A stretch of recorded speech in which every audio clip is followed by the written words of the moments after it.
बहुत शुक्रिया। हम खबर शामिल करें, आपको बताएं कि कराची का बड़ा हिस्सा बिजली से महरूम हो गया कि इलेक्ट्रिक की हाई टेंशन लाइन में ट्रिपिंग के बाद कई ग्रिड स्टेशन बंद हो गए हैं। शहर के अक्सरती इलाकों में बिजली बंद हो गई है।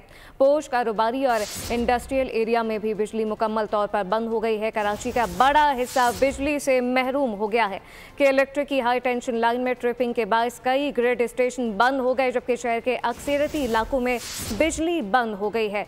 पोश, कारोबारी और इंडस्ट्रियल एरिया में भी बिजली जा चुकी है। इस मुतालिक अपने नाज़रीन को बताएं कि कराची का ये बड़ा हिस्सा है जो कि बिजली से महरूम हो गया है कि इलेक्ट्रिक की हाई टेंशन लाइन में ट्रिपिंग के बायस कई ग्रिड स्टेशन बंद हो चुके हैं। शहर के अक्सरती इलाकों में बिजली बंद हो गई, जबकि पोश, कारोबारी और इंडस्ट्रियल एरिया में बिजली जा चुकी है।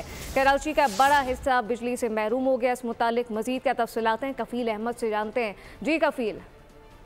कराची के मुख्तलिफ इलाकों में अगर हम बात करें बिजली मुअत्तल है और की इलेक्ट्रिक की जो एक्स्ट्रा हाई टेंशन लाइन है इसमें जो है वो ट्रिपिंग आई, जिसके बायस से कराची इस वक्त जो है अगर हम बात कर लें तो तकरीबन जो है वो 23 ग्रिड स्टेशन हैं, जिसमें जो है वो अब तक 400 से ज़ायद फीडर्स हैं, जिसमें लांडी है, मलीर है, शाह फैसल है, बल्दिया है, साइट है, लालाजार है, उसके अलावा हारूनाबाद है, उसके अलावा दीगर जो एरियाज हैं DH है। तकरीबन जो है वो अब तक लाइट मुअत्तल है और के इलेक्ट्रिक की ताहाल को ये बिजली बताया नहीं जा रही कब तक जो है बिजली की बहाली जो है वो पॉसिबल हो जाएगी। तमाम ये इलाके जो है इस वक्त बिजली से मुअत्तल हैं और इस वक्त जो है वो ये नहीं बताया जा रहा कब तक बिजली जो है वो बहाल हो।